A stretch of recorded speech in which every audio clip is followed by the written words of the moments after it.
Madhava Kunja Bihari Gopijana Vallabha Girivaradhari Jaya Radha Madhava Kunja Bihari Gopijana Vallabha Girivaradhari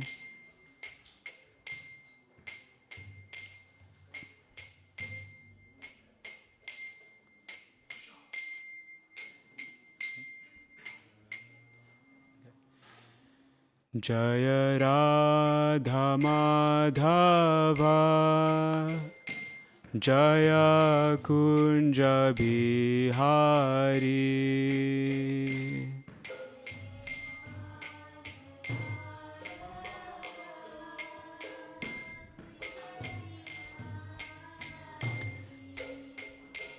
Jaya Radha Madhava Jaya Kunja Bihari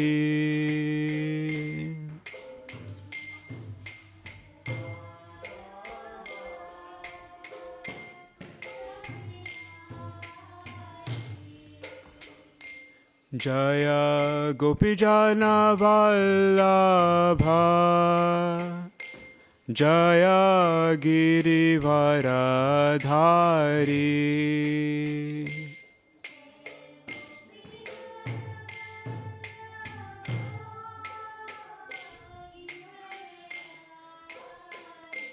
Jaya Gopijana Vallabha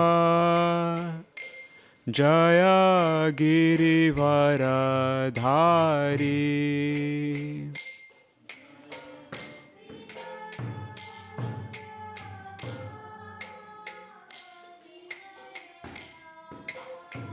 Yashodanandana Bhraja Janaranjana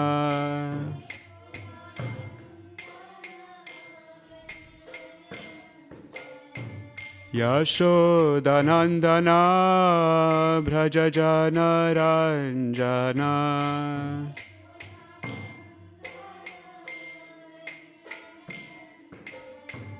Yamuna Tira Vanachari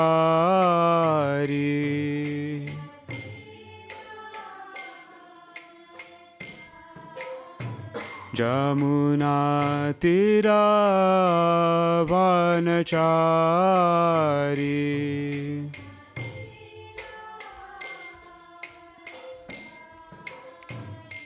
Jaya Radha Madhava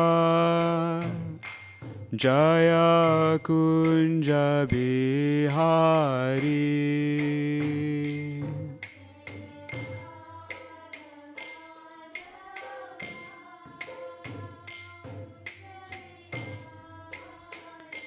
Jaya Radha Madhava Jaya Kunja Bihari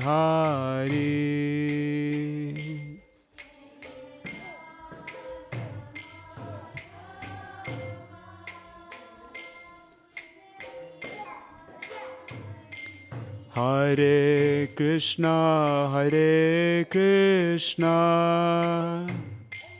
Krishna Krishna Hare Hare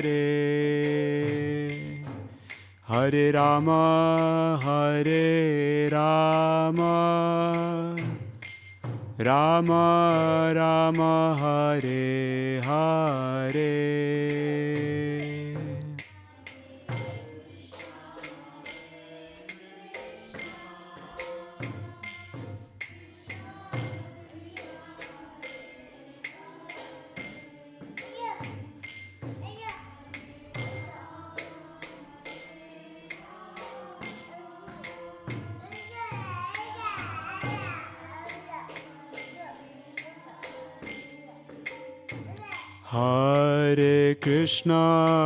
Hare Krishna Krishna Krishna Hare Hare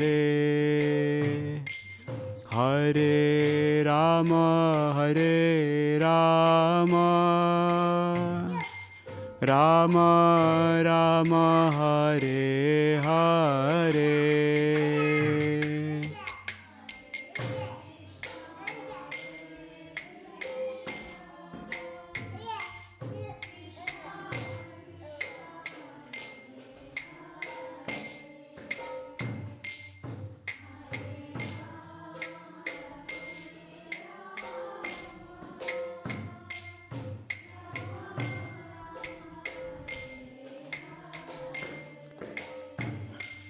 Hare Krishna, Krishna Krishna, Hare Hare, Hare Rama, Rama Rama, Hare Hare.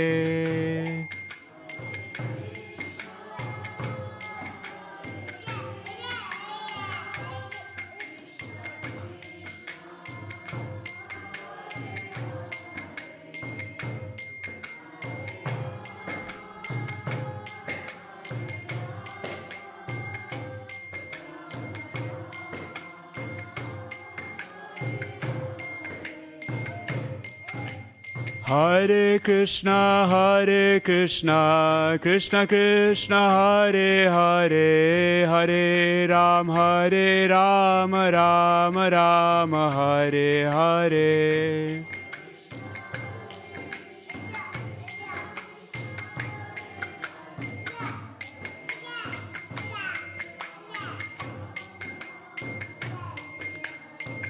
Hare Krishna, Krishna Krishna, Hare Hare, Hare Ram, Ram Rama, Hare Hare.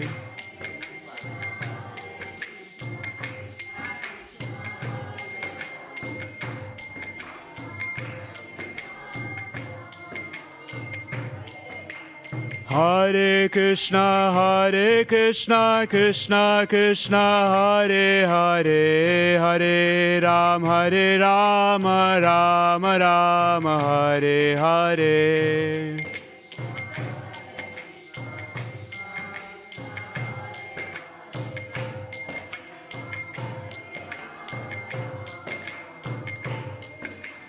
Hare Krishna, Krishna Krishna, Hare Hare, Hare Ram, Ram Rama, Hare Hare.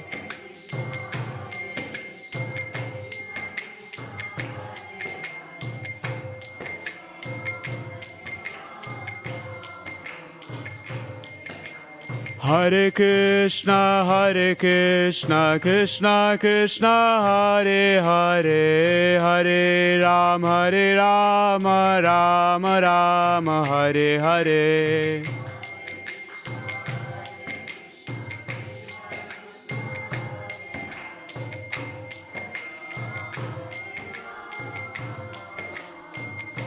Jaya Prabhupada, Jaya Prabhupada, Jaya Prabhupada, Srila Prabhupada.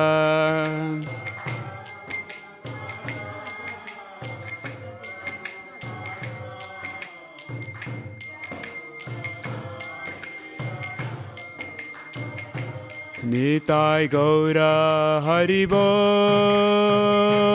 Haribol, Haribol, Nitai Gaura Haribol.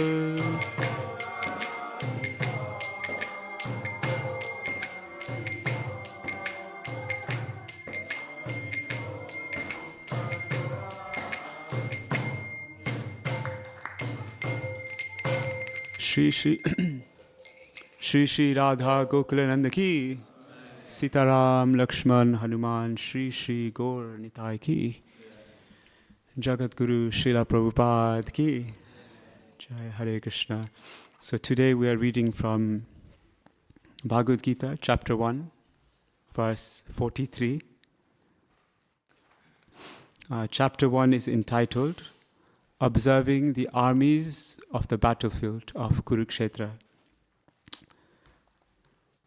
So I will just recite the verse, and if you feel inspired, you can also repeat after.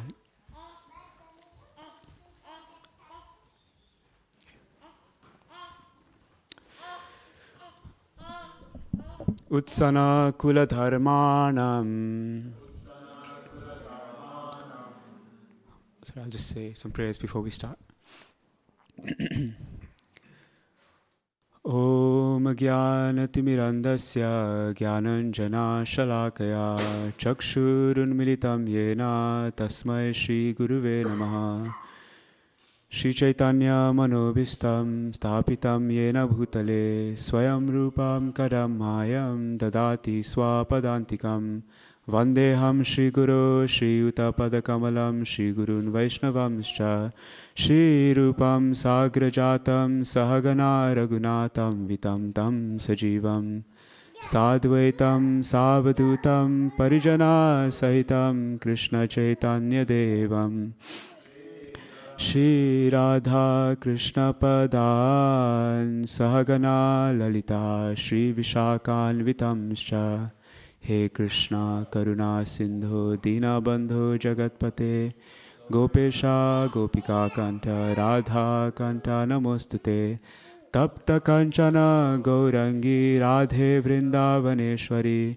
Vrishabhanu Sute Devi Pranamami Hari Priye Vancha Kalpa Taruvyascha Kripa Sindhu Vyayevacha Patitanam Pavenavyo Vaishnavevyo Namo Namaha Namo Vishnupadaya Krishna Prasthaya Bhutale Srimate Bhaktivedanta Swami Niti Namine Namaste Saraswati Deve Gauravani Pracharine Nirvishesha Shunyavadi Paschatya Deshatarine Jai Shri Krishna Chaitanya Prabhu Nityananda Shri Advaita Gadadhar Srivasadi Gaura Bhaktavrinda Hare Krishna, Krishna Krishna, Hare Hare, Hare Ram, Ram Ram, Hare Hare. Om Namo Bhagavate Vasudevaya.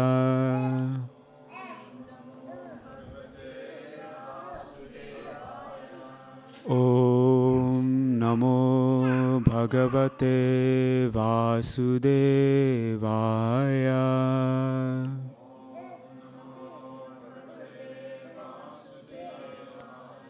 Om Namo Bhagavate Vasudevaya.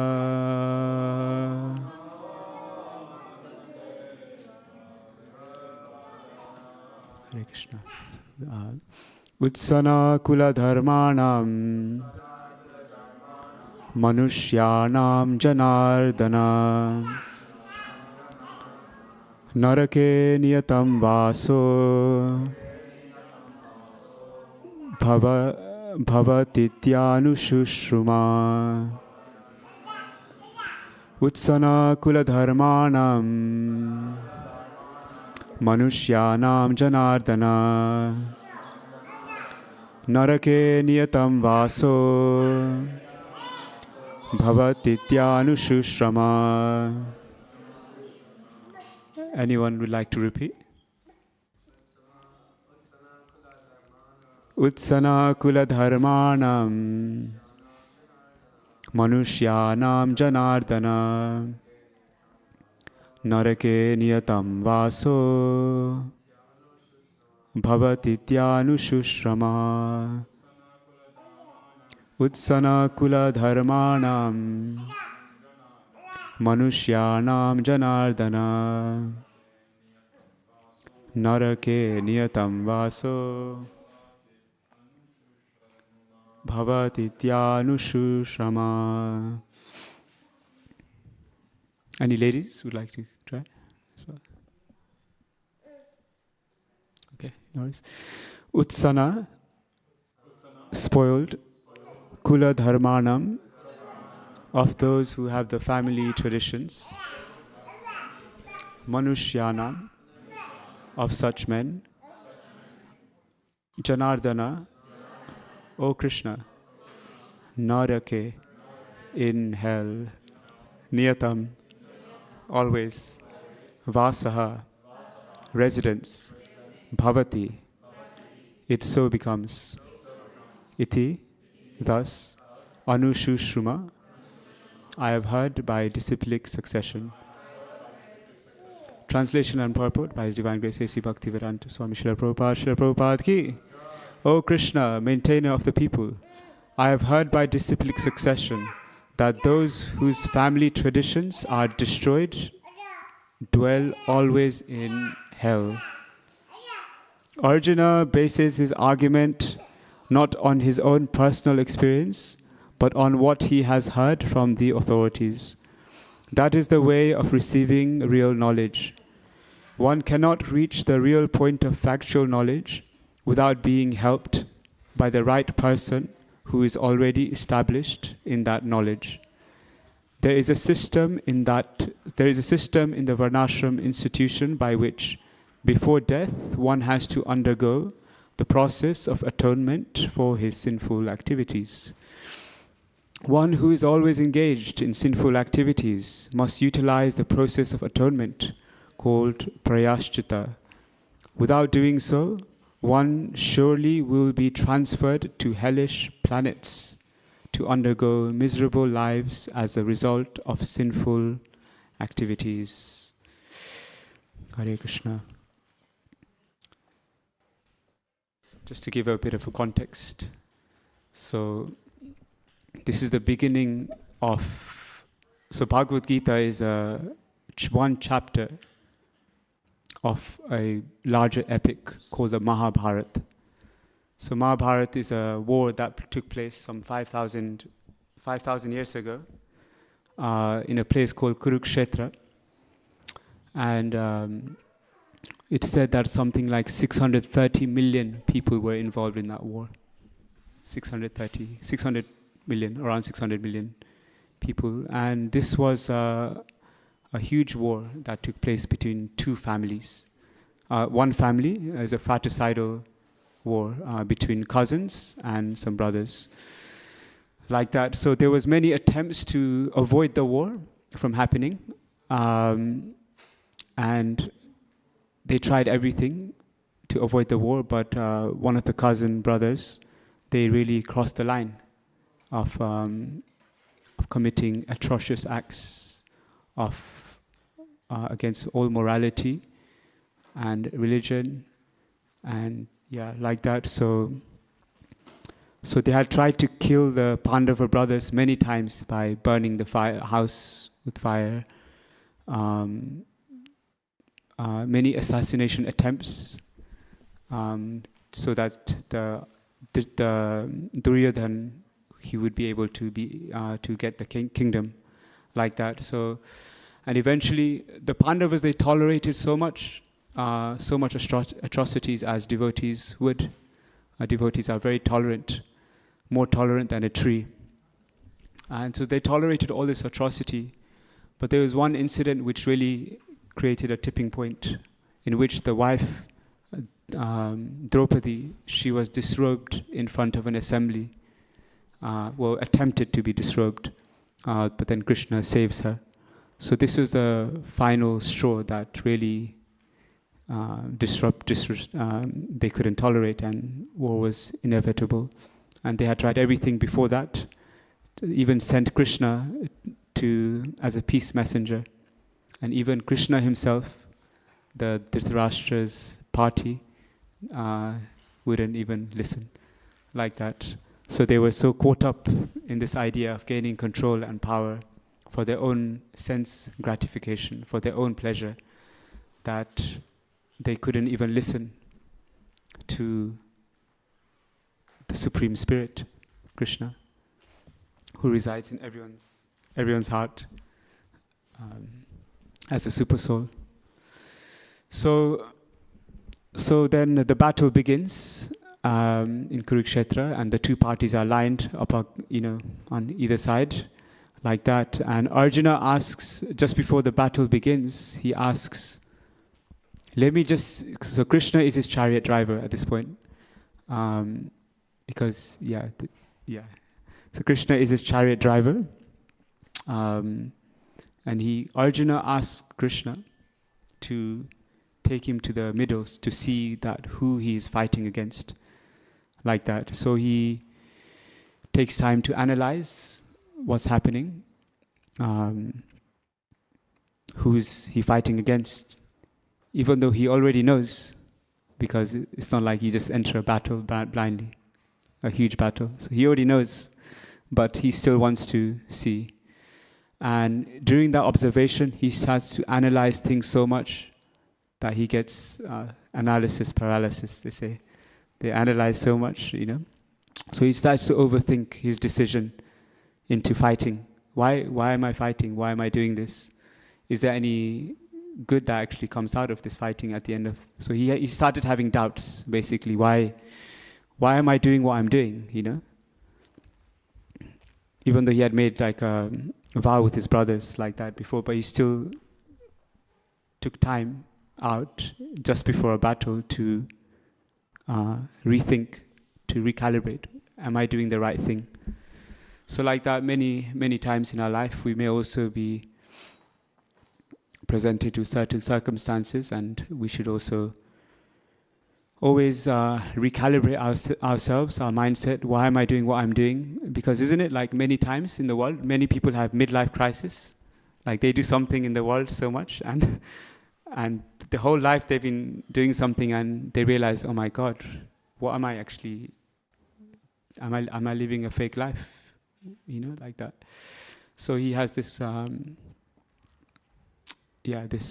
dilemma, and so eventually he comes up with many excuses not to fight the battle. So the whole of chapter 1 is basically describes his dilemma and his reasons not to fight. And one of the reasons he chooses not to fight is because of compassion. Compassion for his own family members that are actually fighting there. Like that. So compassion based on familial relation, like that. Another reason is enjoyment. Like if they're fighting all of this, the reason why they're fighting is so they can have a righteous kingdom, but whoever they would enjoy all that with are in the battle themselves. So if he fights, what's he going to fight for? They're all in the war, they're all going to die. Like that. So, and another reason is that he's scared of accruing like sinful karmic reactions for his activities like that. Then the other reason is that engaging in such a large-scale, wholesale killing of so many dynasties in the world, it will create so much upheaval in society, because so many families will be destroyed, so many family units which make up a society, and society will become disrupted like that. So that's another reason why he didn't want to engage in the war, because of the consequences like that. And the final reason was he was very indecisive of what to do. So in this particular verse, it talks about his reason of fighting. He doesn't want to fight because it will destroy family traditions and culture and society. And so before this verse, there was 5 verses which kind of talks about all these things. So the first thing that he thinks about, if he engages in this wholesale killing of so many soldiers and kings, is that basically when the dynasty is destroyed, the family traditions, the eternal family traditions that I've been carrying on for generations, that will also become disrupted and destroyed. And this is not an ordinary family tradition that the Bhagavad Gita is presenting, that family tradition that we may have in this world of, I don't know, I guess there's not much of a long tradition of things. I'm not really aware so much. But in this context, the tradition is of spiritual context. So the society at large scale, at that time, 5,000 years ago, had implemented a varnashram system. A varnashram system is a system in society where everyone is working in progress towards the spiritual upliftment of the whole world, of every individual, and not just protection of people, but also all animals and the land, like that. So everyone was given a chance to be uplifted spiritually. So that was such a society back in some 5,000 years ago. And so he was worried that this spiritual tradition will be broken. And he was worried that when the spiritual tradition becomes broken, then naturally people engage in all sorts of irreligious activities. And so going against laws of religion, which are generally truthfulness, cleanliness, mercy, and tolerance, tapasya, austerity, austerity. So people will live a very carefree life, careless life, with a misdirected goal of life. They will have no purpose in life. And we can kind of see this in this world today, that there is no there's no like much of a goal of life in general.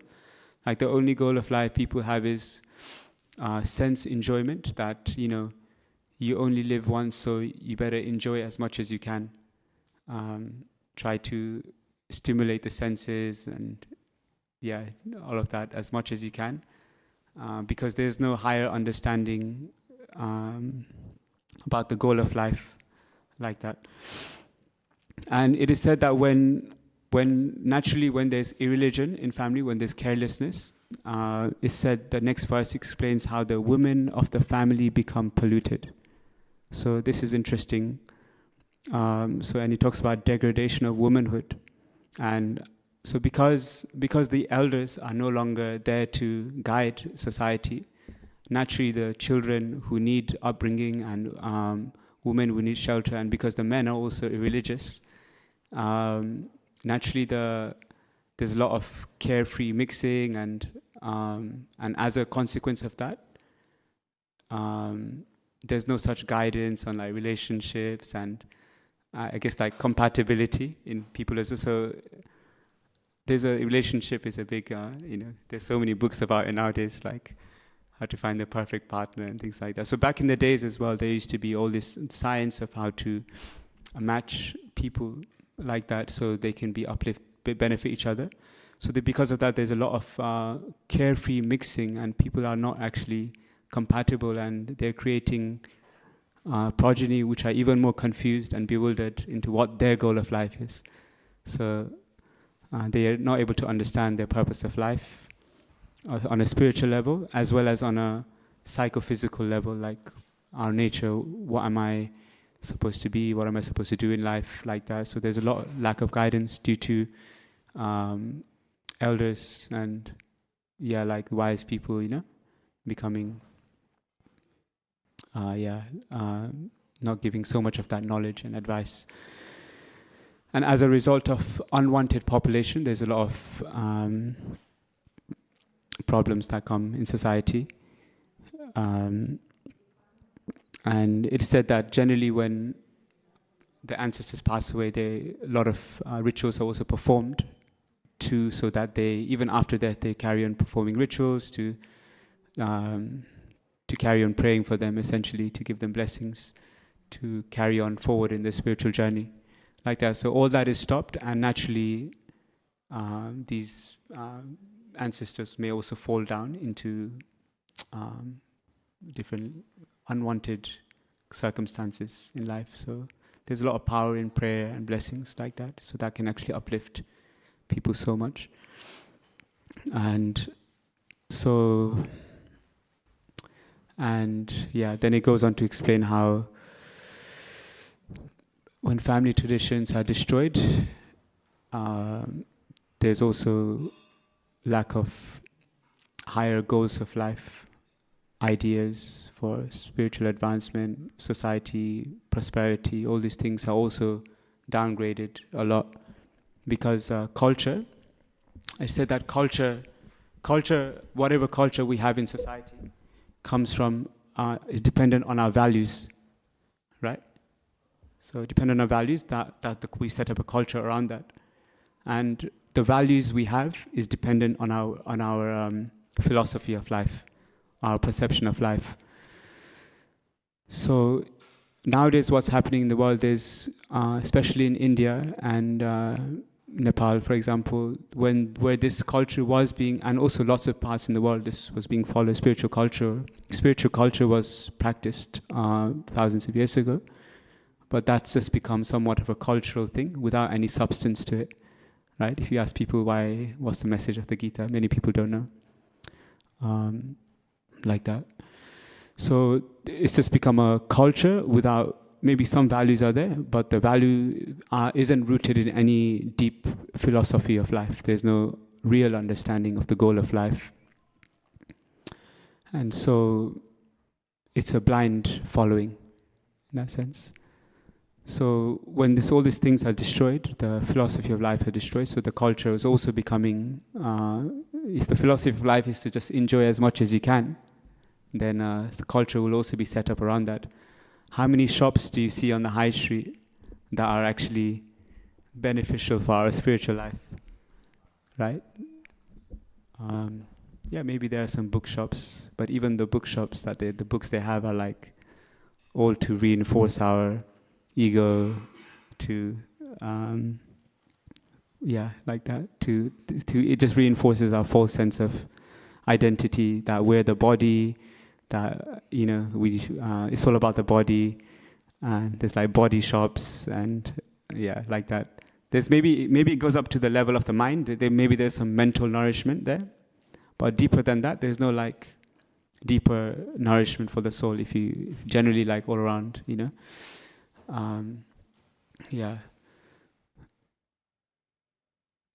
so that's the progression that Arjuna is scared of. That's happening, and which we can see is happening in the world today. So Arjuna, here you can see that Arjuna is taking time. Even though he's a prince, even though he's a warrior, he has doubts. He goes in to take time, to make time, to reflect on why is he doing, why am I doing what I'm doing. And so similarly, this ancient system also encourages people to also question, why is it what I'm doing now? And the first kind of, in the Vedic literatures, one of the first sutras is that Atato Brahma Jigyasa, which means Brahman means spirit. And basically it just starts with, therefore, the book starts with, therefore, inquire into the spirit. So the idea is that now you've achieved a human form of life, inquire into who are you, who am I, what is the purpose of life. So this is a privilege that we have as human, as being in a human body, in a human vehicle, which we may not have if we were in an animal body. Because animals, they only live to eat, they only live to survive. They're just surviving, but they're not really living life. You go down, like even at 4 a.m., the birds are active, and they're active just to eat. They're searching all day for food, just to survive. Sometimes we may think, wow, so nice, birds are so beautiful, but actually if we look deeper, yes, they are beautiful, but they're struggling so hard for existence.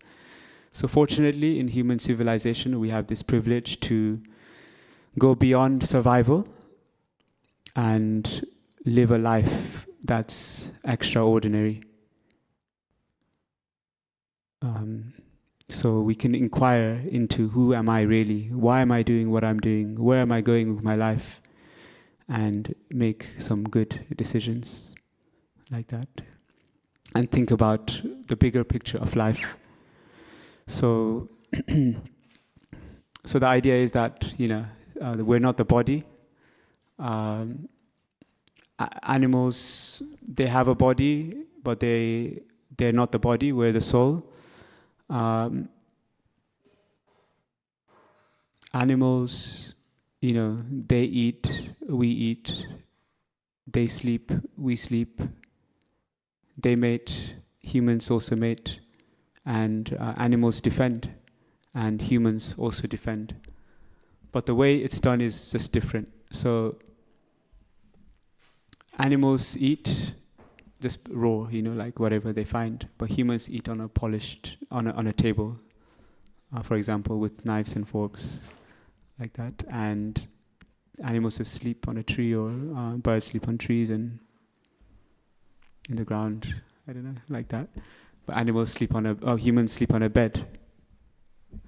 Animals mate, humans also mate and defend. Animals defend, and humans do it on a different way through nuclear weapons instead of nails and like that. So humans are just, we're just doing it in a different way, but essentially it's the same. The happiness you get from sleeping, eating, mating, defending in an animal body is the same you would get in a human body. So even if you drink milk from a gold pot or iron pot, it's still the same. So are we really doing anything special in a human form of life? So this is where this system of Varnashram Dharma comes in, where we have been given the opportunity in the human form of life to inquire into the absolute nature, to inquire into higher truths of reality. And this begins his questioning, who am I? Am I this body? There's this, am I this body? Am I the mind? No, and by questioning deeper, we can actually understand that, no, I'm not the body, I'm the spirit soul. Like that. Okay, I'm the spirit soul, but now what? Is that all? No, because everything in a life has a function. Everything in life has a purpose. See, the purpose of water is to be wet. The nature of water is to be wet. The nature of fire is to give heat and light. The nature of the speaker is to expound sound. So the soul must also have a nature, a function. Everything has a purpose, like that. So Krishna explains in the Bhagavad Gita that Mameva Angsha Jiva Loke Jiva Bhuta Sanatana. So we're all parts and parcels of divinity, of Krishna. So being part and parcel of the Supreme Spirit, we are originally meant to be in union with the Supreme Spirit and work in harmony with the Supreme, like that. But somehow or other, we have been entangled in our material world, entangled to just serve our bodies, the demands of our bodies, and we're just controlled by the pushings and pullings of the material urges and the external, like material demands, like that. So in that sense, we're just living a life as animals would do, because they're also similarly being controlled by the laws of material nature. It's said that there are three types of the material energy is categorized into three: mode of goodness, passion, and ignorance. Like that. So we're all controlled by this. So instead of being servants, either way we are serving. Either we're serving our minds, demands, our thoughts, our emotions, or being pulled by them, not knowing what is actually our real desire, because it's becoming so covered by the material energy. So the idea is that we have to try to uncover our real desire. The soul living entity cannot be desireless. We all have desire. Desire means living and having desire is synonymous. So we all have a desire to we'll have a desire to be happy ultimately, and to love and to be loved. And so that's the original desire that we have, but somehow falling in this material environment, we are looking for that love in this world, which is spiritual in nature, but unfortunately the world is material. So it's like incompatible, We're looking for something eternal, full of knowledge, full of bliss. But unfortunately the world is not full of consciousness. It's dead matter. It's temporary. We're eternal, so our birthright is to have eternal happiness, not just like enjoy life for like 50 years, 60 years, then you grow old, then you die. What's the point of that, Is that really happiness? It's like there's a story Prabhupada used to say about a goat. A goat is about to get slaughtered. He's really scared that it's going to die. Then he sees a female goat. I don't know what you call a female goat. But then it gets attracted by that and completely forgets that it's going to die. So, we're all going to die. It's that another one I heard was, so we're on our way to execution. We're gonna. I know it's not really funny, but we're gonna die. But so imagine you're on your way to execution, and on the way someone just gives you a birthday cake. It's a bit, I'm gonna die, man. It's like, it doesn't really make sense. So we should look for something more to life. We should look for the permanent things in life. So that's really should be our real self-interest. Obviously, we carry on with our normal life, but our heart is always focusing on the higher goal of life, the destination. And when our heart has already fixed on that destination, when we have a desire to attain that, it is said that it's just a matter of time until we attain that perfection, permanent state of existence. Because it's all a matter of desire. The reason why we're here is because we desire something. We desire to enjoy this world separately from Krishna. So, yeah. Does anyone have any questions at this point?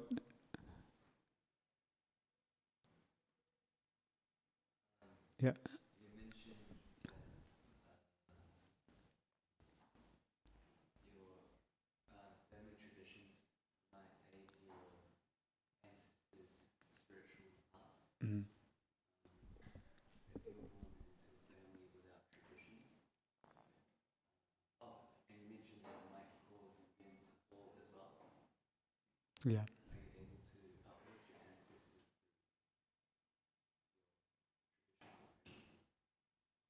Yeah. So the question is, so we can actually uplift our ancestors spiritually by performing some rituals and traditions. So what was the last part? Are we able to? Yeah, are we able to uplift? Yeah. So in the Vedic tradition, there's a whole section on rituals and things that you can do offerings. And I don't know the details so much because we don't exactly focus on that aspect of things because the path of bhakti, this is like a separate, it's called more for karma, kind of like doing good things for your family and they get some benefit. What we focus is on bhakti yoga, which we directly serve Krishna. And there are rituals you can do to uplift them, yeah. So I don't know how it works, but there are some things like that. So for example, someone's family member just passes away. So there's like all these rituals are mentioned in the scriptures. They do for about 13 days or something after someone's families die to help them to in between that journey from departing from this body into another body. like that. So that journey can be, because sometimes people just hover around as well. The soul hovers around in some unknown location and like that. So that all these rituals also somehow, I don't know, energetically somehow uplifts them to go towards there. It kind of, I think it's to do with karma. So you do something on their behalf, so they get the karmic credit to be able to be uplifted, because you need qualifications to enter certain regions of the universe. So by giving them good karma of some sort, they also become qualified to enter certain regions. Like, yeah. But ultimately, like, we don't want people to go to the heavenly planets. So you may do some rituals for them to go to heavenly planets or some better position in life. So the path that we emphasize is in Bhakti Yoga is that we want them to get out of the material world altogether. Not that they just go to some heavenly planet where they enjoy some life of certain, millions of years or whatever like that. There's things I mentioned like that in the Bhagavad Gita, where life on different planets in this universe, they have different levels of enjoyment and like that, which we are not like. I don't think to be able to attain those, you have to be very like qualified and it depends on your level of consciousness essentially. And to enter a certain place, you have to have a certain level of consciousness. So you won't be able to reach that generally in our society, that the higher planets like that. But yeah, Krishna consciousness is really powerful. That it uplifts your consciousness and revives. It actually revives your original consciousness, not just some artificial.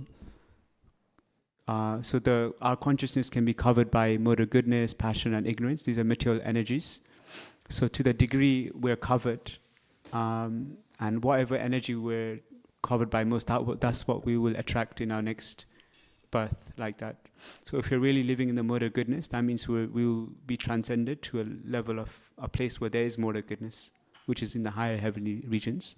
Motor passion is like the earthly regions where passionate like that, and motive ignorance is like in the animal life, and even lower like that, in lower planets is mentioned. So, but ultimately Krishna explains in the Bhagavad Gita that Brahma Bhuvana Loka, so Punarjanma Avartino. So from the highest planet down to the lowest planet in the material universe, all are places of miseries wherein repeated birth and death take place. So like that again, what use is temporary happiness when there's a risk of you going through suffering again? You're gonna go through birth again, old age, disease, and so many things that come in between like that. So all these issues are there, which we are not compatible for. We have a higher position like that. Sorry, I think is that okay? Sure, yeah. So ultimately we want to go beyond this world. And the path of Bhakti Yoga is so powerful that it's said that it can even deliver I think one of the verses it says that if you advance in your spiritual connection, in devotional service, in developing love and devotion towards Krishna, then even like 21 generations of your previous family members are also delivered, as well as in the future, like that. It has so much potency that it can deliver so many generations of lives. I think of it like, we offer fruits to Krishna like that. So the fruit comes from a tree, right? So when we offer a fruit to Krishna, that fruit becomes spiritualized. So naturally that tree also gets the benefit of being part of a spiritual act in pleasing Krishna. So naturally the tree is connected. Naturally the tree also becomes spiritualized. And I kind of think of the same, like we're also fruits of our family tree, right? So when a part of our fruit is plucked and offered to Krishna, then naturally the whole family tree also becomes gets the spiritual benefit. Because ultimately they've also contributed to your spiritual upliftment some way, like that. Yeah. Yeah. Any other questions?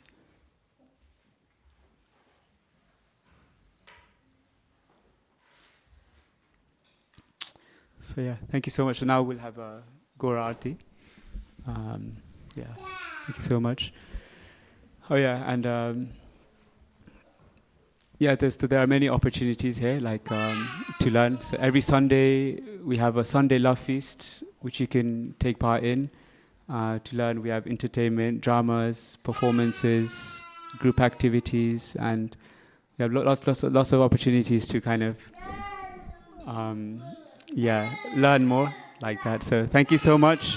Hare Krishna, Srila Prabhupada ki.